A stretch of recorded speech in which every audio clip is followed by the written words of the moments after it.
This demonstration is going to show how you need to sequence and add pigments to a mixer at specific points. As we described before, the Part A and Part B must be added at a different point. What we've done to the mix design is we've added high-performance admixtures that will allow us to reduce the water-to-cement ratio from 0.4445, which is typical, into the 0.32 to 0.34 range. This is important to reduce the surface tension of the water. As we saw in the previous demonstration, high surface area pigments will float in water unless they're treated as a separate type of pigment. What we're going to show on the right is how Part B pigments need to be added at a specific point. What we're going to demonstrate here is how if you add the Part A and Part B pigments at the same time, whether it's to sand, whether it's to sand and cement, whether it's to water, your Part A pigment is going to disperse properly, but the Part B is not going to disperse completely. So you're not going to completely develop your color. You're going to have it's as you can see, it's still a blue batch, but you're going to add Part B pigments at a different point.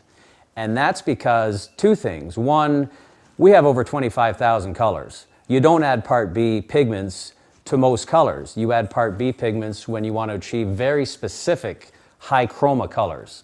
And plus, Part B pigments are more expensive than other pigments, so obviously you want to use them for a specific reason. You can scale these up to a cubic foot to a cubic yard, from 100-pound batches to 10,000-pound batches, meaning the Part B pigments are, as you can see in the demonstration on the right, it's a medium shade blue, but you haven't developed the color completely. What we're going to show on the left is how to add at the proper point. So first of all, we've prepared the cement itself. We've prepared it with an admixture, which is our proprietary MegaMax TZ. There are a lot of other admixtures you can use to bring your water to cement ratio below 0.34. 0.32 or 0.3 is all the target for the Part B. So what we're going to do here is we're going to add the Part A as normal. As I say, in this particular case, we're dry blending, and we're dry blending it as you normally would in a standard sequencing. Then we're going to add water, as you would normally with a typical mix design. We're dry blending the Part A bluestone, 11L747, and as I say, dry blending meaning to the sand or to the cement, but the key is we're going to wet the surface of the cement particle first. We want the cement water wetted before we add the Part B. And as we can see now, we're going to add the Part B. The Part B is only added at the end of sequencing. This is a very specific technique that must be followed every time with Part B pigments.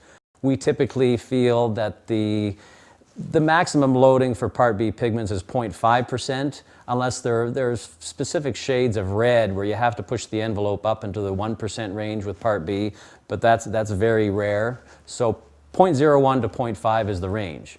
So as we can see here, we're adding the Part B to a water-wetted batch. It is dispersing much more easily than the previous batch on the right. And as we can see, the color is developing completely. There is a significantly richer color, and now you can compare both colors. As I say, the base color is Part A at 3% loading, but the same 0.2% loading of the Part B on the right hasn't changed the Part A color very much. But as you can see, a significant richer, more developed blue is on the left, and that's the objective of adding Part B pigments.